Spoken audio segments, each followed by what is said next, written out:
अच्छा, पाकिस्तान को यह बात अच्छे से मालूम है कि अगर प्रधानमंत्री ने कहा है, मोदी साहब ने कहा है कि पहलगाम का बदला लेंगे, तो इंडियन आर्मी बदला तो लेगी, भारत की सेनाएं इसका बदला लेगी। अब यही वजह है कि पाकिस्तान में इतना पैनिक है। पाकिस्तान का आर्मी चीफ आसिम मुनीर छिपा छिपा फिर रहा है। पाकिस्तान का Asim Munir army chief Rawalpindi headquarter पहुंचा, जहां उसने अपने टॉप जनरल्स की एक इमरजेंसी मीटिंग बुलाई। इसमें पाकिस्तान के सेना अध्यक्ष आसिम मुनीर और इनके अलावा इनकी जो कोर कमांडर हैं वो शामिल हुए थे। रावलपिंडी मुख्यालय में कोर कमांडर्स की एक बैठक हुई, जिसमें पाकिस्तान की सैन्य तैयारियों का जायजा लिया गया। भारत हमला अगर करे तो उससे बचने के लिए क्या करना होगा, इस पर इन्होंने खूब सोचा। और इसके बाद पाकिस्तान की फौज ने एक बयान जारी किया, जिसमें कहा गया कि हमारा आर्मी चीफ आसिम मुनीर ने सेना से बात करते हुए कहा कि वो किसी भी हमले का जवाब देने के लिए तैयार है।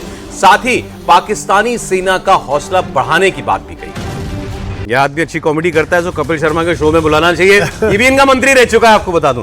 वो कह रहे हैं एयर कमांडर साहब की भारत में हमारे आर्मी चीफ का खौफ है। बिल्कुल सही कह रहा है। एक्चुअली हमारे आर्मी चीफ का खौफ तो होना चाहिए। नहीं, आसिम मुनीर का खौफ यहां है, कह रहा है। उनके आर्मी चीफ का खौफ तो, उनके आर्मी चीफ को देखिए बंकरों में तो छुपा हुआ है, और उनके लोग खुद अब ओपनली बोल रहे हैं कि हमारे को इस सर्विस से रिजाइन करो। 63 उनके सीनियर ऑफिसर्स ने रेजिग्नेशन डाल दिया है, उनमें से 3 मेजर जनरल है। ये 63 ऑफिसर्स ये कहते हैं हमें आर्मी चीफ के ऊपर विश्वास नहीं है। उनके आर्मी चीफ का खौफ क्या होगा? हम तो अपने चैनल पे कहते हैं, आपके चैनल पे कहते हैं तेरे को नहीं छोड़ेंगे। हम सब लोग ये बोलते हैं कि मुनीर ही एक्चुअल टेररिस्ट है। सब टेररिस्ट का सरंगा कौन है?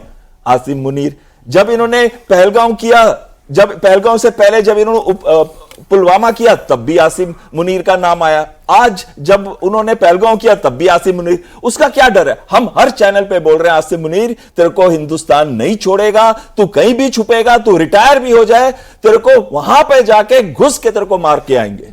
भारत की छोड़ दो, पाकिस्तान के अंदर ही बलूचिस्तान, खैबर पख्तूनवा, वहां मार खा रहे हैं, वहां पे कौन सा डर बैठ?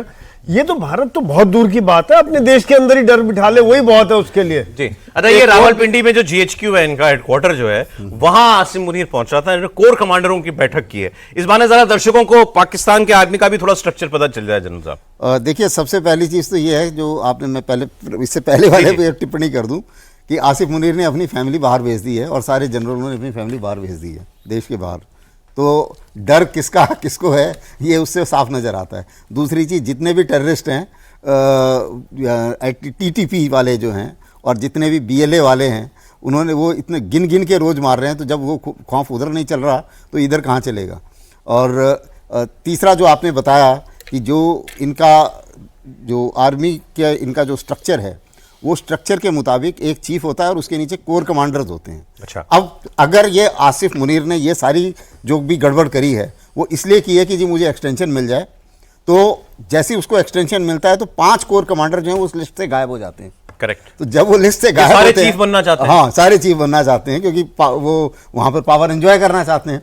तो उन 5 को गुस्सा तो आएगा, और जब इस किस्म से गुस्सा आता है तो जो चीज़ अभी ये मेरे को पैनलिस्ट बता रहे थे कि डिसग्रंटलमेंट होगा, ये प्रॉब्लम होगी, वो प्रॉब्लम होगी, तो पहले वो अपने बंदों को ही संभाल ले, उतना ही काफ़ी है। ये पाकिस्तान का स्ट्रक्चर। बाकी जो कोर कमांडर है शायद 9 है। हाँ, ये मतलब चीफ ताकत इनकी खूब है, वैसी ही है स्ट्राइक। हाँ, ताकत इनकी वैसी है, क्योंकि पॉलिटिकल स्टैब्लिशमेंट कभी उभर के नहीं आ पाया वहां पर। जब जो पाकिस्तान की हिस्ट्री है, 50% मिलिट्री ने डायरेक्टली रूल किया और 50% इनडायरेक्टली। इसलिए पूछा, ये कोर कमांडर चैलेंज कर सकते हैं अपने चीफ को? ये चैलेंज कर सकते हैं, लेकिन सवाल ये है कि अभी उसने अपनी मर्जी का, उसने ISI चीफ भी जो है और उसको NSA की पावर भी बना दिया। तो ये लोग भी क्या करते हैं कि अब विद इन देमसेल्व्स वो अपना एक पॉलिटिकल गेम खेलते हैं कि भाई मेरे जो खास हैं वो वहां रहे, तो ताकि बाकी का पलड़ा कम रहे।